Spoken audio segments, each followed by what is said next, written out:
Iya, pertama kali saya ngerasa nggak yakin juga gitu ya, dengan kan temanya kisah cinta gitu, orang biasa. Kami merasa orang biasa gitu, apa pentingnya buat banyak orang atau masyarakat gitu menyimak cerita kami gitu.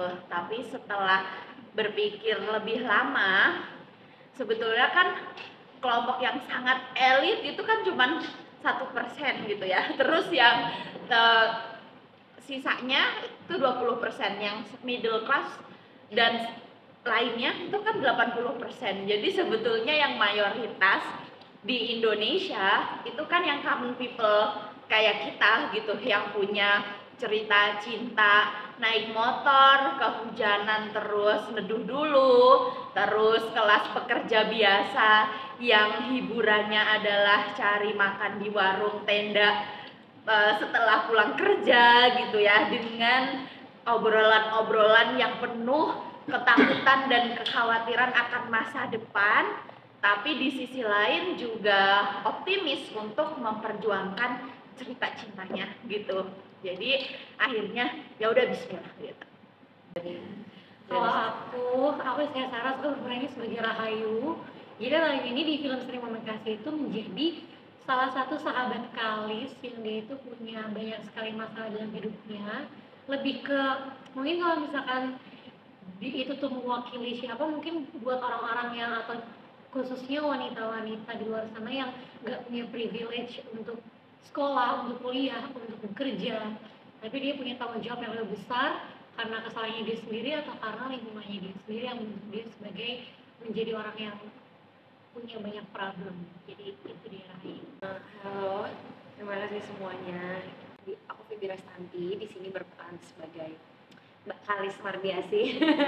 Kalis ini orang yang tahu apa yang dia mau, punya cita-cita yang tinggi juga, terus dia bekerja keras, ambisinya juga sangat tinggi dalam memperjuangkan cita-citanya. Terus Kalis ini orangnya agak gengsian. Jadi anti tuh yang namanya nanyain kabar cowok duluan.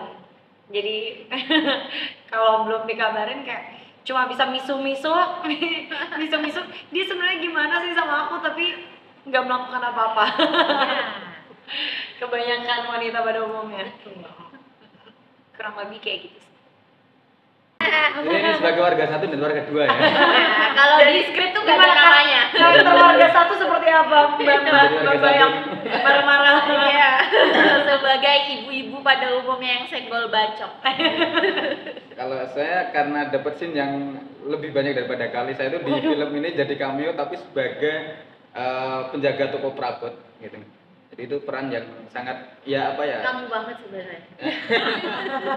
Itu sebelum sinema lah, ada atau tidaknya itu tidak berpengaruh.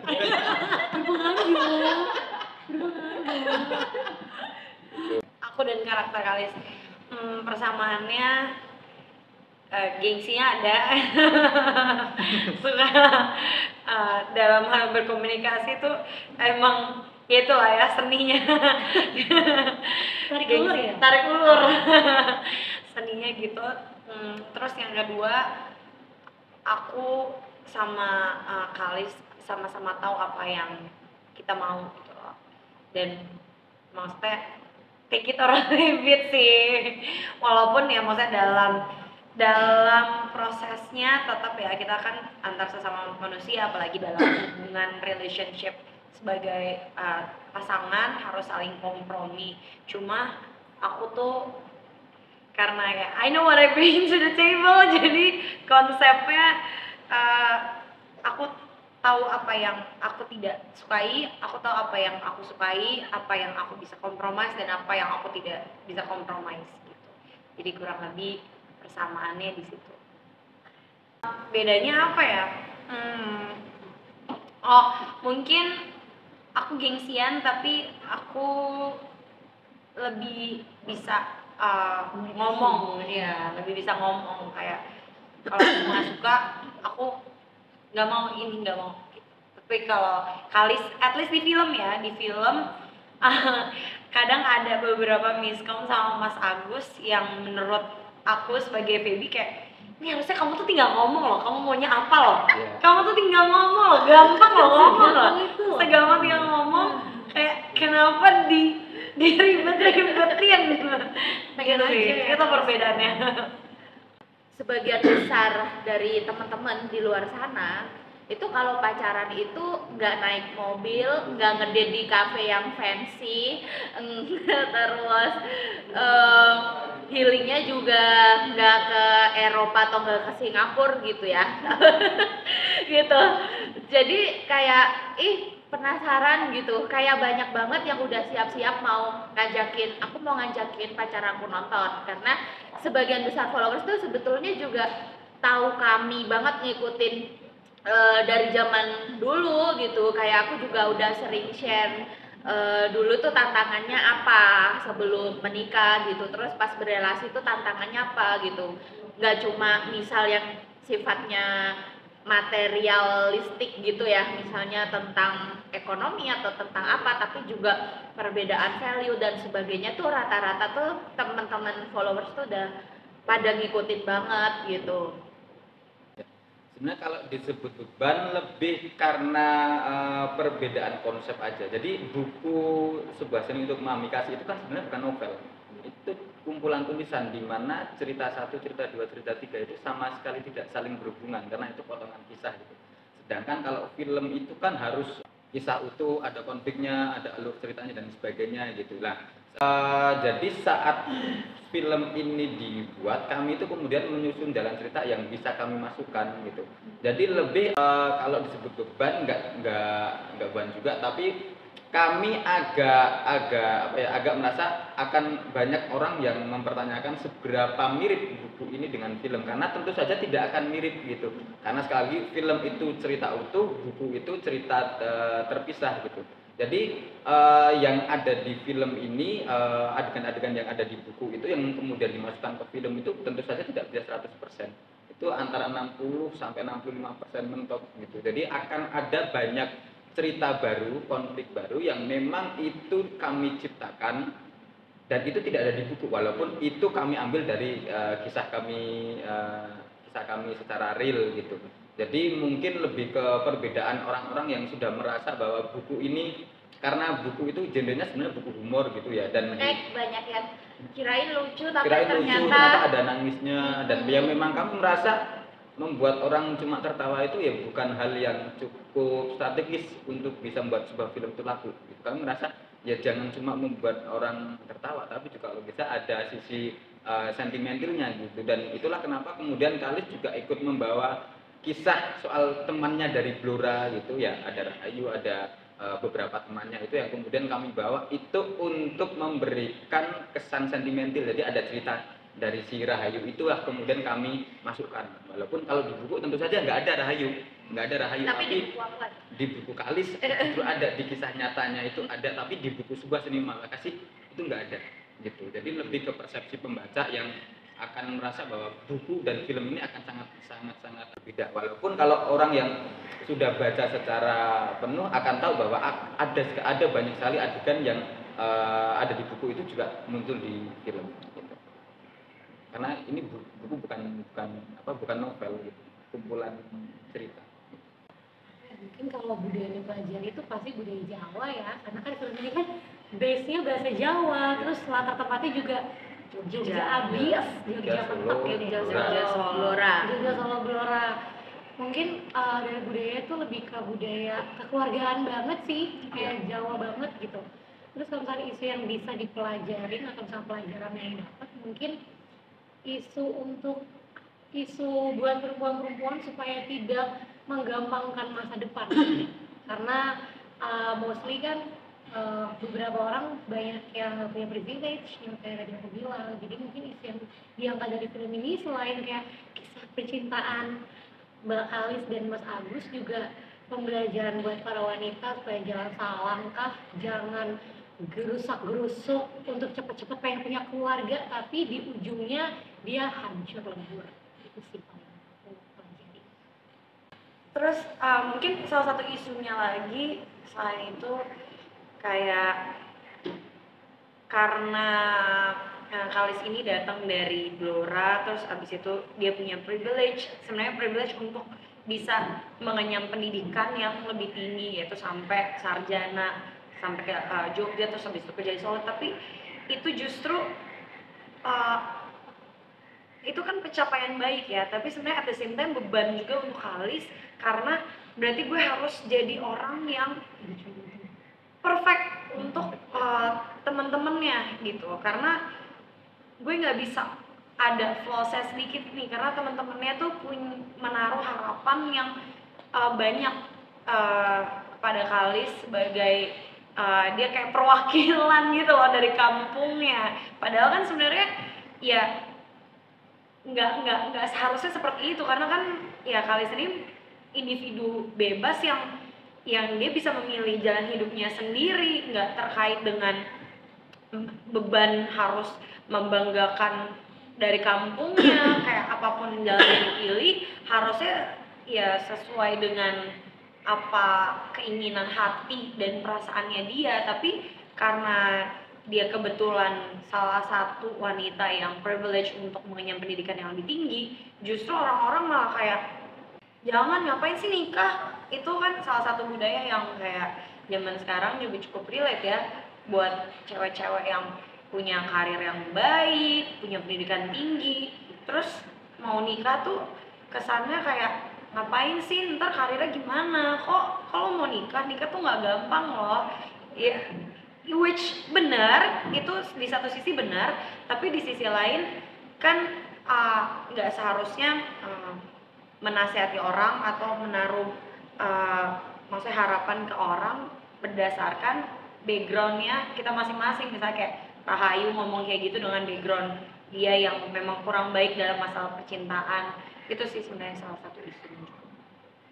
Kalau Kalis di film memang dia vokal dan loud, maksudnya dalam mengartikulasikan perasaannya, tapi menurut aku ini adalah perjalanan Mbak Kalis menuju Mbak Kalis yang vokal di sosial media mungkin ya. Kayak ini Kenapa itu nggak selalu yang apa demo atau aksi gitu, tapi justru lebih dimanifestasikan ke ya itu kan ketika dia menghadapi konflik sama teman-temannya ya gitu. Jadi pandangan tentang kesetaraan atau equality-nya itu justru ya kan nggak cuman tentang advokasi yang apa ya yang secara elit gitu loh, tapi gimana lo kalau lo di keluarga, lo di masyarakat lo tuh sebetulnya gimana gitu. Dan menurut aku maksudnya di film ini juga memperlihatkan kayak sebenarnya bagaimana backgroundnya Mbak Kalis sampai akhirnya dia ngerasa punya kepedulian yang tinggi sama nilai-nilai yang sekarang Mbak Kalis suka bicarakan di sosial medianya gitu loh, dari sisi keluarganya, dari sisi temen-temennya. Maksudnya semua isu-isu itu yang bikin Mbak Kalis kayak ini nggak benar, kayak gue harus ngomong gitu. Lebih ke situ sih sebenarnya di film ini. Salah satu cita-cita kecilku kan aku sebenarnya pengen banget jadi ibu rumah tangga gitu. Aku pengen mengurus keluarga, aku pengen punya keluarga kecilku. Orang-orang banyak banget tanggapannya yang kayak nggak sayang sama karirnya gitu, nggak sayang.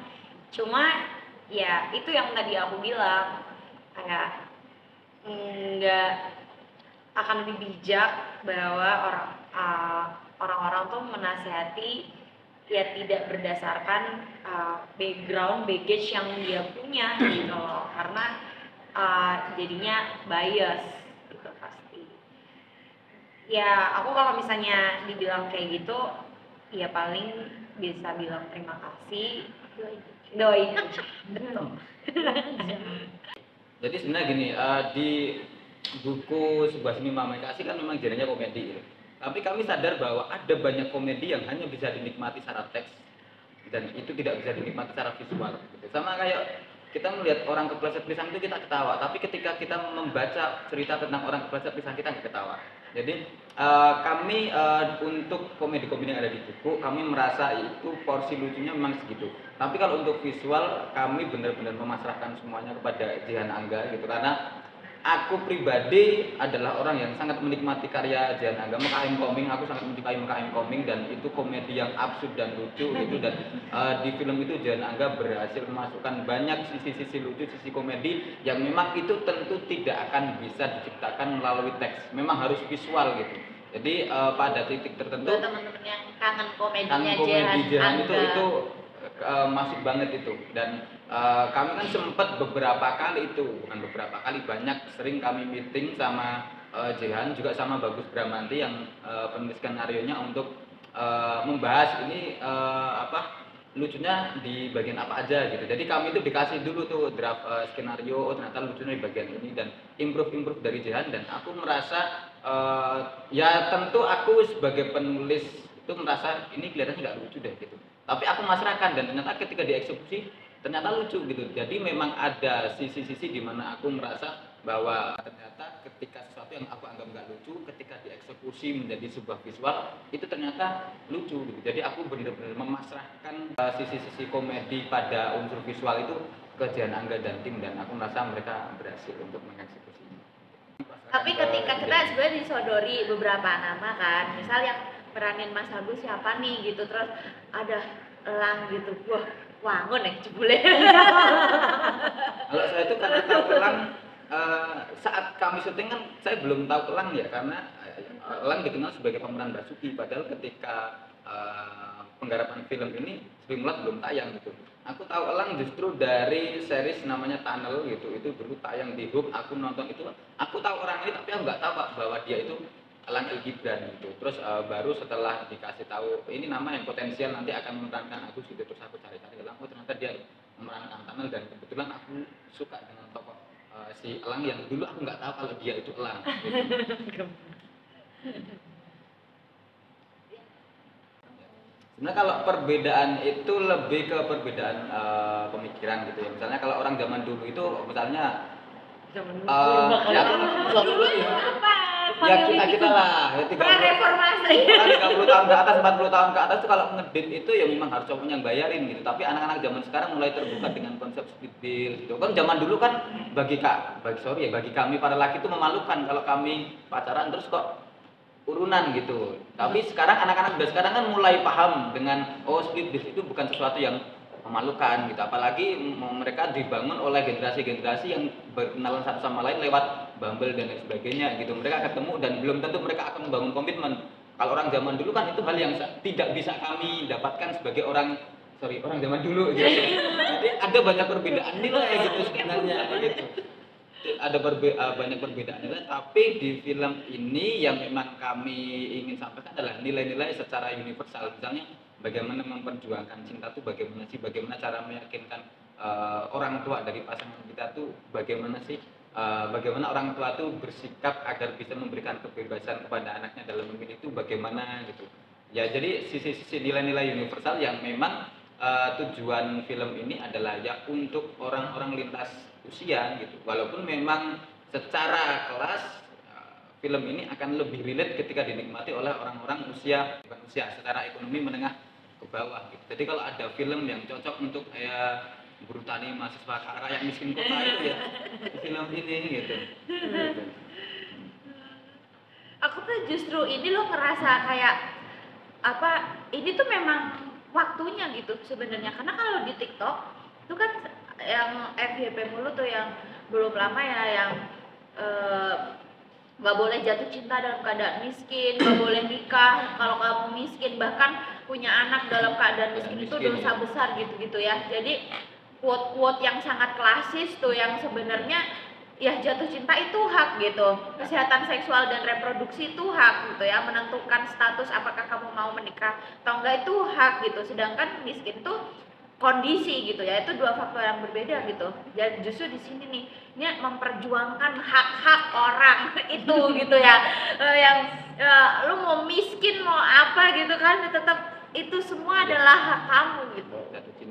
Jatuh cinta menikah gitu. Karena selama ini orang bilang kalau miskin jangan menikah. Oh enggak, aku enggak setuju gitu. Orang miskin itu boleh menikah tapi dia kerja gitu. Jadi iya kan? Justru yang aku tidak setuju kalau orang kaya tapi enggak kerja dan dia menikah gitu. Ada perbedaan antara orang kaya dan orang punya duit gitu. Orang miskin tapi menang lotre itu orang punya duit tapi bukan orang kaya. Kata-kata hari ini, bro. Jadi aku mikir bahwa Ini jangan dilanjutin Kata-katanya Mas uangnya banyak banget. kondisi kata menikah itu Mas kondisi menikah itu harusnya adalah menikah itu hanya boleh dilakukan oleh orang-orang yang bertanggung jawab, dan bertanggung jawab itu tidak ada hubungannya dengan kaya atau miskin gitu. Orang miskin tetap bisa bertanggung Kalau jawab. dilepas banyak banget. Ya. setuju. Tantangannya mungkin karena Kak Rahayu ini, aku kan berarti masih sedikit ya kakak-kakak. Jadi buat Rahayu ini sebenarnya challenge-nya adalah gimana cara supaya hidupku terlihat suram di film itu. Jadi kan beberapa ada adegan nangis. Jujur kalau aku sendiri untuk acting sangat susah untuk aku bisa menangis. Jadi waktu itu ada momen di saat semua udah siap dan air mataku nggak mau keluar dan itu pressure banget. Itu sih tantangannya. Gimana caranya supaya bisa proud Rahayu dan bisa dilihat orang seberat apa hidup dia dan seberantakan apa hidup dia. Apa?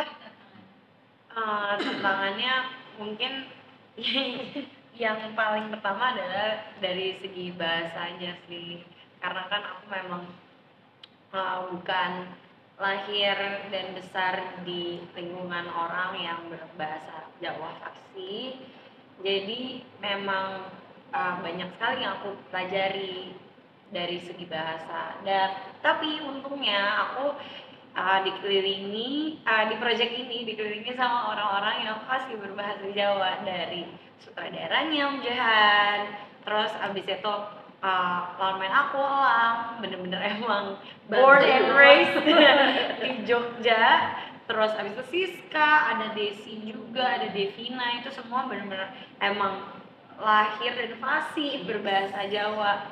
Jadi aku beradegan sama pemain yang manapun semuanya pasti berbahasa Jawa. Jadi aku banyak konsultasi sih, apalagi ya sama Elang, karena dia lawan main aku bener-bener kayak banyak reading terus sama Elang. Kayak kalau aku nanya ini enak nggak Elang beginiin atau enggak, kayak itu kalau misalnya bahasa sehari-harinya yang dienakin kayak gimana Elang, atau ada beberapa kosakata yang kayak aku kok susah banget ya ngomong kayak gitu, kok nggak enak ya di lidah aku, ada nggak alternatif kata-kata lain yang artinya sama tapi bisa aku ucapkan dengan mudah gitu. Terus kayak Mas Jehan juga, kita bener-bener bedah naskah tuh per dialog kayak bener-bener dienakin Feby, secara pengucapannya enak tapi sesuai gitu maknanya, dan kayak aku voice note-in satu-satu dan masih ada sih sampai sekarang voice note-nya.